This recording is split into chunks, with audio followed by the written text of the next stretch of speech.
Bases de dados em contexto de database marketing. As bases de dados, numa perspectiva de pessoas fora de engenharia informática, se podemos dizer assim, de uma forma mais simplista, digamos que as bases de dados são um conjunto de registros que possuem uma estrutura regular em atributos. O que é que isto significa na prática? Que significa que os atributos serão os elementos que caracterizam um objeto em estudo. Por exemplo, uma pessoa será o nome, morada, código postal, sexo. E os registros será a quantidade de pessoas que existem na base de dados. Portanto, cada pessoa corresponderá a um registro. As bases de dados contêm dados contextualizados por assuntos. Isto significa que, geralmente, as bases de dados estão organizadas por um tópico. Uma base de dados de pessoas, uma base de dados de carros, uma base de dados de empresas, uma base de dados de edifícios. As bases de dados são reutilizáveis. Só isso é que justifica o sucesso e o fundamental que representam hoje para os sistemas de informação. Porque é informação que é dados que são reutilizáveis. E permitem operações que podem parecer triviais, mas são igualmente fundamentais, que são operações de atualização, inserção e eliminação. É possível atualizar dados de pessoas, inserir novas pessoas ou eliminar eventualmente registros de alguém que já não interessa ou uma informação que não conste.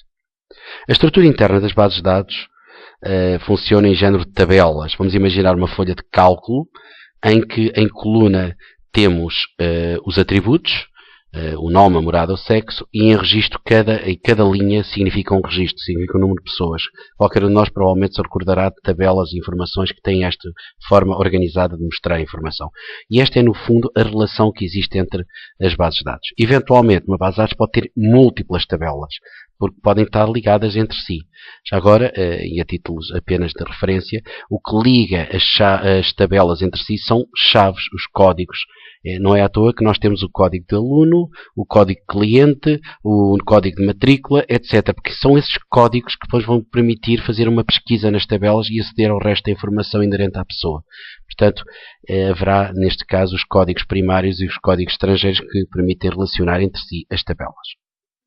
Dentro das bases de dados existem bases de dados, particularmente de marketing, existem 4 grandes tipos de dados. Dados demográficos, psicográficos, socioeconómicos e transacionais. Os demográficos permitem evidenciar uma síntese de demografia. Tudo o que isto queira dizer, por exemplo, a nível de idade, a nível de sexo. Por exemplo, estivemos a falar em que o objeto em estudo são automóveis, por exemplo, o ano de fabrico, a marca, o modelo.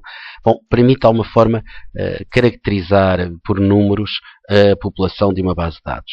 Os dados psicográficos já será mais relacionado com pessoas e tem a ver com uma característica subjetiva. Por exemplo, tem a ver com os hobbies, os gostos pessoais, o que é que as pessoas gostam e não gostam, que tipo de atividades desenvolvem ou não desenvolvem. No fundo, permitem traçar quase um perfil da pessoa. Os socioeconómicos serão dados relacionados com o perfil de economicista, mais economicista. Por exemplo, ter que saber que tipo de emprego é que a pessoa tem, que tipo de carga é que ocupa, que tipo de habilitações literárias é que tem, quanto é que gasta por mês em supermercado, qual o seu rendimento, etc, etc. Finalmente, as bases de dados com tipos de dados, transacionais, são dados de transação, que referem toda a interação que determinado indivíduo tem, por exemplo, com uma empresa.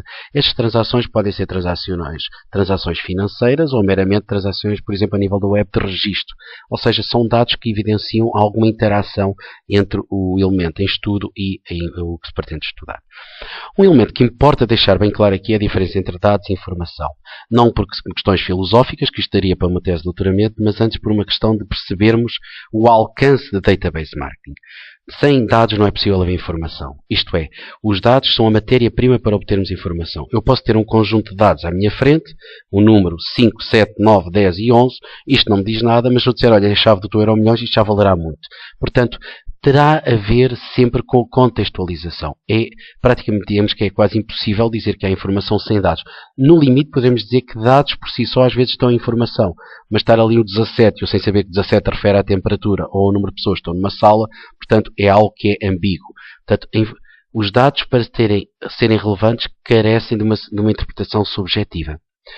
Neste contexto, e apenas para pegarmos numa matriz, uma pirâmide, digamos assim, nós podemos considerar que temos uma pirâmide que tem na sua base o dado, propriamente dito, em que o dado, por exemplo, 17 de 5 de 1970 é a data de nascimento, porque até por isso estaria associado ao atributo. Podemos extrair desde logo de imediato a informação que será a idade do indivíduo. Isso é informação imediata, qualquer sistema CRM, qualquer coisinha básica de processamento de dados tem isso, mas agora vem a grande diferença, vem a diferença do conhecimento. Aquilo que se consegue inferir, por exemplo, podemos inferir diretamente qual é o signo, mas podemos também inferir, por exemplo, que, espera aí, em maio é o mês de abertura da loja, ou que nem mês de maio há uma promoção da primavera. Ou seja, é conhecimento que podemos inferir perante uma determinada informação que seja acionável a nível de marketing. É isto que se pretende em database marketing. Usar dados, transformá-los em informação de forma que sejam conhecimento acionável em termos de marketing.